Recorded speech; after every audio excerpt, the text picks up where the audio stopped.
Hello and welcome to another edition of the Lynn Lowdown. And today we got two special guests. We have Lisa Wallace and Nathan Gray, who are doing great work, and they have decided to collaborate on a special project that we're about to get into. How are you two doing?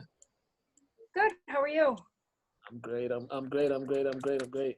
All right, so let's get right into it. You guys are collaborating to working on something special. First off, just tell me how this collaboration came about. I guess I'm building out the community path, and I started a project with collecting caps so that we could make benches along the path. And we had all of the youth within Lynn schools and everyone collecting, and then the kids were going to create their own benches and we call them parklets. They were going to create little places along the path that you could sit, charge your phone, they get to design it themselves. And the company that we send our caps out to burned down.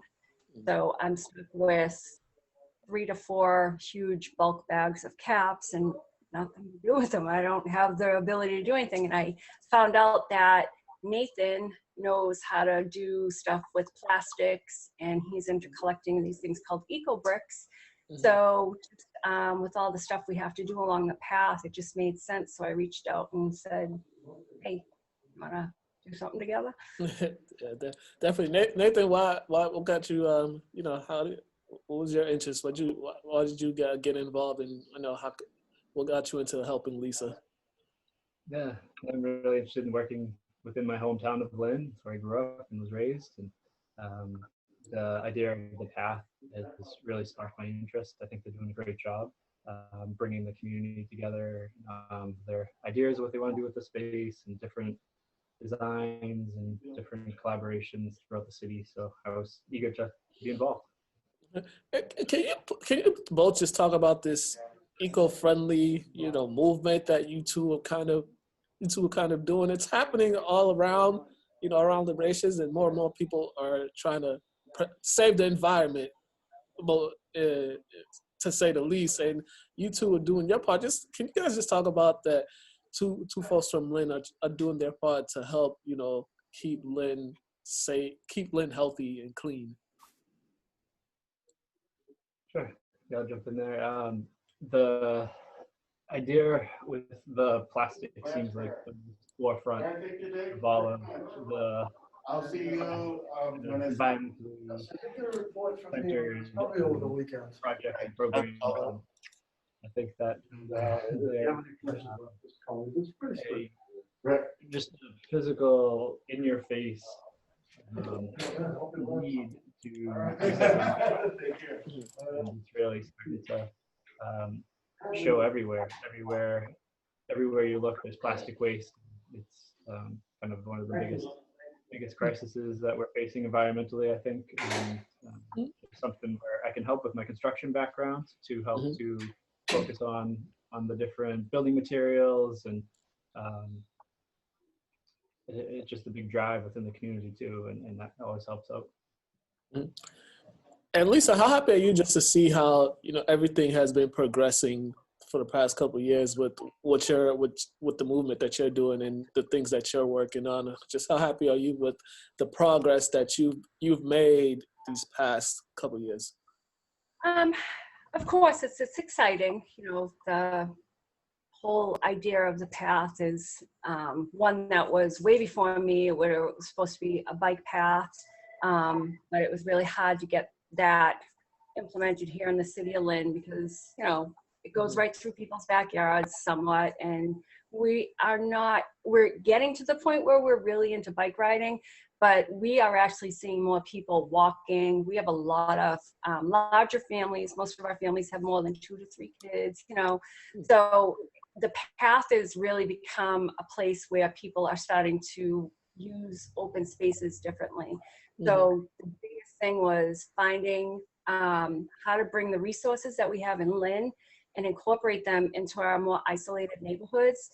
We've always had issues with not enough signage, not enough languages. Lynn is so diverse that I felt like it kind of pushed out different sections of Lynn, because they were, based on, like, how we congregate as a community. Most communities are kind of, this section's here, this section's here. So it was real important to make sure that each section was what that area wanted and needed. So they designed it. I just went and said, well, what do you need? And it was their basic needs that need to be filled. And then I found all the resources that we have here in Lynn, and just kind of talked to all our organizations and said, hey, come on, could you do something along here? And what we didn't have, we were able to create, like this plastic movement. Lynn's got a huge recycling issue. We have a huge dumping and trash issue. So finding different ways to use this material and clean up, like doing murals and creating benches and getting our kids and our community involved, has just been really cool. And I'm pretty proud of a lot of the neighborhoods. They're so eager to, do and get involved. So it's been pretty good so far. Can you both just describe the uniqueness of what each of you are doing with the eco bricks, and what you're doing with the community path? I know that you both have students. You have students involved. You have schools involved. Can you just talk about how you two are kind of bringing? You guys are more so bringing the younger folks along, and also bringing a lot of people together just to to protect the environment, especially with the eco bricks. Yeah. I'm learning, to be honest, about the whole eco brick type of thing. And although I know about the caps, Nathan really knows like how to build the machines and how to do this and that. And because he knows so much about that, it's really easier for me to do the community stuff and just bring people in to see, but he's really the teacher of it. So I'm even learning from him, because I'm, I can build the stuff with wood and whatever, like I normally do, but having him teach me how to build actual machines that does that, he's really the master of that. So he knows how to do all that stuff. So he's the one that, he's teaching everybody. I'll say that my uniqueness is that I found him.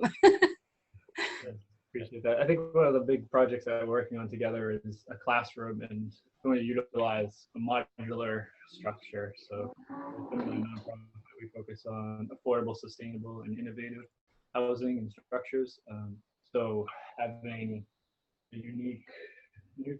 uniquely designed and built structure that has the environment in mind.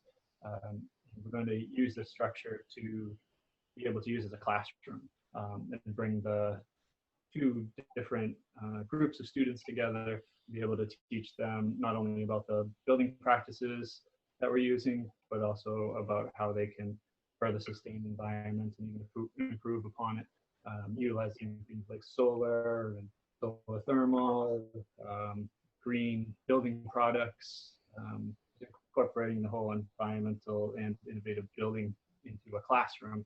And they'll be surrounded by that and be able to learn within it, and hopefully inspire them to come up with their own creations and become their own inventors, if you will. Definitely. Now, Lisa, are you guys still collecting bottle caps? Not at the moment. We have a lot, but as soon as we get the machines and kind of like our new venture together, we'll be collecting a lot of plastic here in Lynn. So we're just waiting to get some stuff done. Okay, so moving forward, what's the next step for you two moving forward? I'll let Nathan tell it, because he says it best. I think really trying to combat the overusage of plastic waste with large-scale production, being able to create jobs within the city of Lynn, to be able to bring a whole new trade to Lynn, to be able to teach our youth about an innovative and inventive way to solve an issue through building materials. That's my background, is building and construction, so that's where I tend to kind of put my resources and my focus. So I think the idea is just to grow the plastic production, recycled plastic production, as big as we can within the city, and create as many jobs and as we can, and find the most collaboration that we can, and other partners, and projects to build and really be able to bring some traditional building products like PVC trim board to Lynn lumber yards at a better rate and with 100% recycled plastic is really what we're going for.